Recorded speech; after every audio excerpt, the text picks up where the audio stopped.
انتخاب شادی کا کیسے کریں؟ آپ صلی اللہ علیہ وسلم نے فرمایا تخیروا لنطفکم، اپنی اولاد کے لیے اچھے رشتے کرو، اچھے رشتے۔ اچھے رشتے کیا؟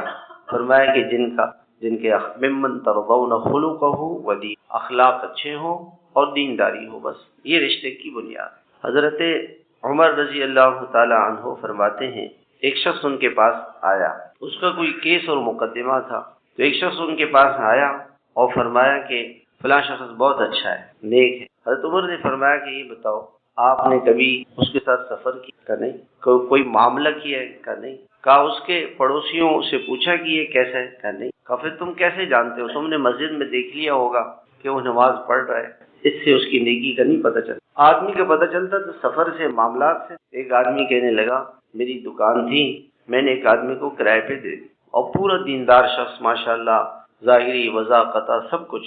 مجھے ضرورت پڑی دکان کی کچھ عرصے کے بعد خالی کرنے کی، میں نے کہا بھائی خالی کر دو، کہنے اتنے پیسے دو گی تو خالی کروں گا۔ حضور حرام پیسے؟ بھائی اس کی دکان ہے، اس کو چاہیے آپ اپنے لیے دکان دوسری دیکھ لو، خالی کر دو۔ یعنی مجھے تو پیسے چاہیے، پیسے دو گے تو خالی کروں گا۔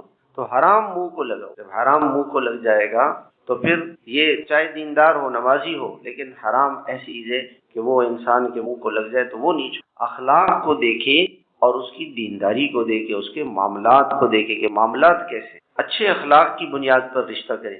آپ علیہ السلام نے فرمایا کہ کوئی کسی خاندان میں اس لیے شادی کرتا ہے کہ وہ خاندان کا نام بڑا ہے دنیا میں، تو اللہ تعالیٰ اس کو شہرت کی وجہ سے شادی کرتا ہے تو وہ ذلیل ہوگا۔ مال کی وجہ سے شادی کرے گا کہ لڑکی مالدار ہے، گاڑی بھی مل جائے گی، مکان بھی مل جائے گا، جاب کر رہی ہے، مجھے پیسے بھی ملیں گے، تنخواہ بھی اس کی مجھے ملے گی، تو اللہ تعالیٰ اس کو فقیر کرے۔ حسن کی بنیاد پہ شادی کرے گا تو اللہ تعالیٰ اس کو پریشان کر دے گا۔ اس بنیاد پر شادی کرے۔